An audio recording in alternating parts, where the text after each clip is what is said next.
Kantina Glepi Suenkos Josus, Berati Gide Sensia, Hindi Materi Berati Gide.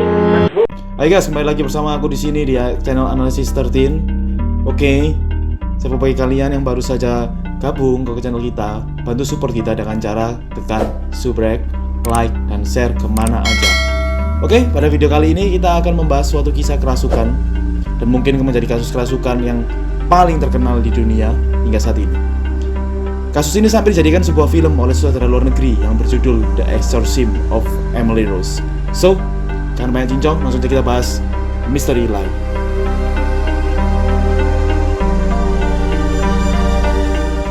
Kalian pernah gak menonton sebuah adegan film tentang upaya pengusiran setan yang di dalam dunia barat dikenal dengan istilah exorcism? So, kegiatan exorcism ini dilakukan dalam upaya penyembuhan bagi orang yang dianggap kerasukan setan atau makhluk halus. Namun, bila biasanya kasus kesurupan hanya menimpa untuk waktu yang singkat, dalam hitungan menit atau jam ya misalnya ya, maka ada beberapa kasus di mana korban mengalami ini dalam jangka waktu yang cukup lama. Salah satu kasus yang terkenal dan menginspirasi film The Exorcism of Emily Rose ini adalah apa yang terjadi secara nyata pada seorang gadis muda di Jerman bernama Anneliese Michel. Anneliese Michel lahir di Leipzig, Jerman pada 21 September tahun 1952 dan meninggal 1 Juli 1976 pada umurnya 23 tahun. Masih sangat tergolong muda. Ia dibesarkan di keluarga yang taat beragama. Anneliese juga dikenal sebagai anak yang berperilaku baik dan tak pernah bermasalah.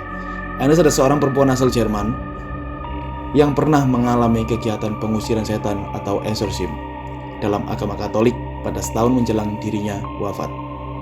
Penyelidikan yang dilakukan memastikan secara persis bahwa Michel mengalami kelangkaan saat pertumbuhan serta mengalami kehilangan cairan tubuh.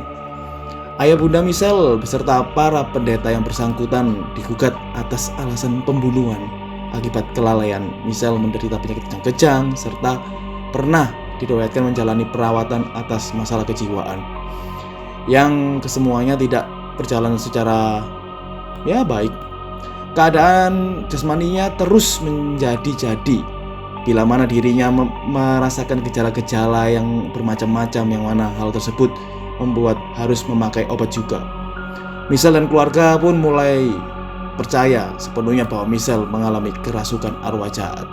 Persoalan ini menarik perhatian khalayak, juru warta, dan pemeriksa naskah karena keputusan tak lazim dari para pendeta yang bersangkutan untuk harus mengadakan sebuah tata cara keagamaan Katolik yang sudah lebih dari 200 tahun guna melakukan pengusiran setan atau exorcism ini. Salah satu film yang berjudul The Exorcism of Emily Rose tahun 2005 ini menjadi satu acuan yang berkaitan dengan cerita Michel. Jadi hal-hal aneh ini mulai terjadi pada Anneliese saat dirinya memasuki usia 16 tahun. Ia mulai berhalusinasi dan mengaku mendengar bisik-bisikan misterius. Anneliese juga menderita kejang-kejang. Seorang dokter di klinik Sarah Forsberg mengatakan bahwa ia menderita serangan epilepsi. Tapi selain ini pula, Anneliese didiagnosis mengalami semacam gangguan kejiwaan yang akhirnya memaksanya menjalani perawatan di rumah sakit jiwa selama 1 tahun. Bukannya semakin membaik.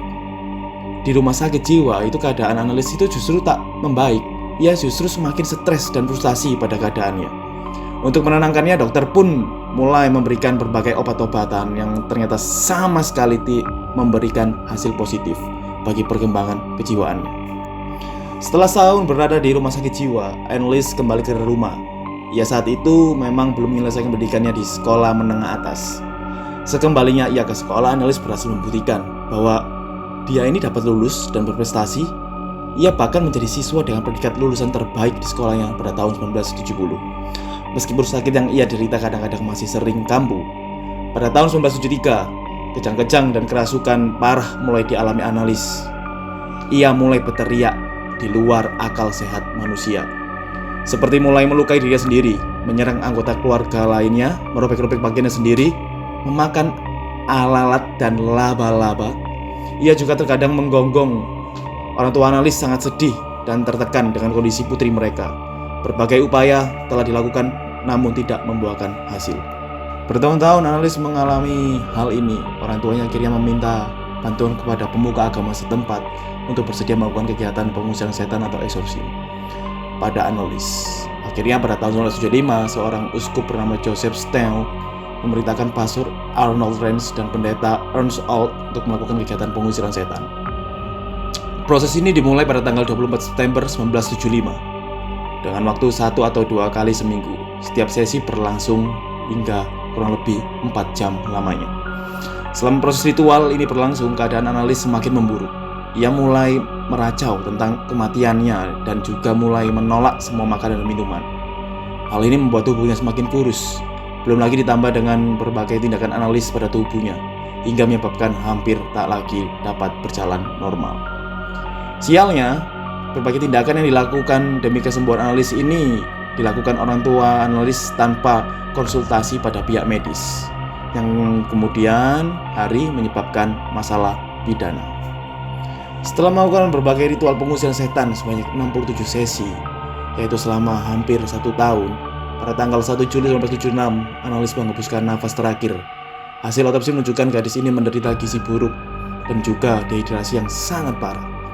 Berat badannya ketika meninggal dunia hanya 31 kg. Pastor Arnold Renz dan pendeta Ernst Alt serta kedua orang tua Annelies dinyatakan bersalah karena kelalaian hingga menyebabkan kematian. Mereka mendapatkan hukuman penjara 6 bulan dan 3 tahun masa percobaan.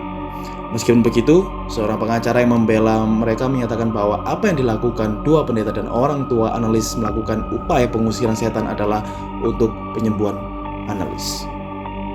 Jadi pertanyaannya, apa sih sebenarnya yang terjadi pada Annelies Michel? Mungkin banyak yang mengira bahwa apa yang terjadi pada Annelies adalah kerasukan biasa. Namun sebenarnya apa yang membuat gadis yang memiliki kepribadian baik dan religius ini bisa kerasukan sangat parah seperti ini? Apa penyebabnya? Dikutip dari Washington Post, Annelies ternyata mengaku melihat sosok setan pada diri setiap orang yang dilihatnya, yang membuat seringkali histeris, bak orang gila. Pada suatu ketika sesi pengusiran setan, Annelies pernah mengaku pada para pendeta bahwa ia dirasuki oleh roh-roh seperti Judas Iscariot, Nero, Cain, Adolf Hitler, Flinchman, dan yang paling kuat adalah Lucifer.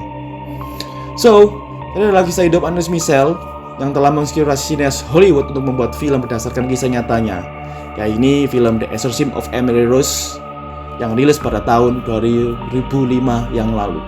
Nah, berikut nih, aku punya rekaman asli percakapan pendeta dengan iblis yang merasuki Annelies Michel ini.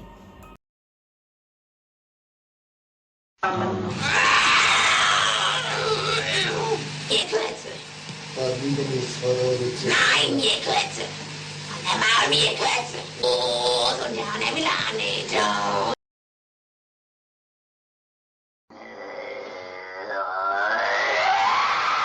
Als Kind Gottes. Ich hab dein Maul erschlagen.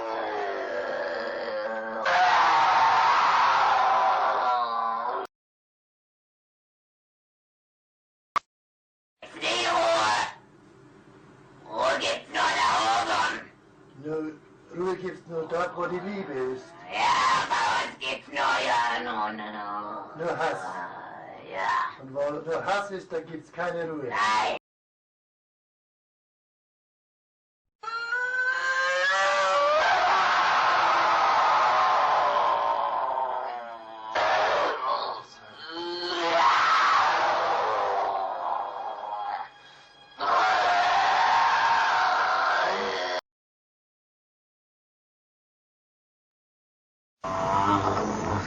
Die müssen in eigenen Seminaren ausgebildet werden, die dürfen nicht auf die anderen Universitäten. Kapiert? Klar.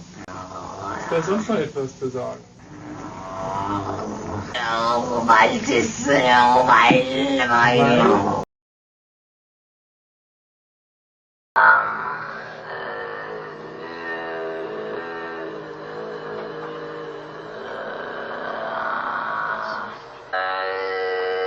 Im Namen deines Sohnes, den Jungfrau, im Namen Jesu, befehle ich dir auszufahren.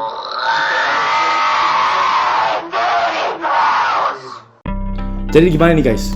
Dulu ya waktu masih sekolah, aku pernah lihat orang kesurupan panci terbang. Itu aja ngerinya bukan main. Apalagi kalau sampai kita ketemu kasus kayak Anais Mishel ini, atau ketemu langsung lah sama kerasukan Anais Mishel ini. Gak kebayang kan ngeri gimana. Coba deh, aku pengen tahu pendapat kalian, gimana sih ngerinya kalau ketemu kasus yang kayak ginian. Tulis pendapat kalian di kolom komentar.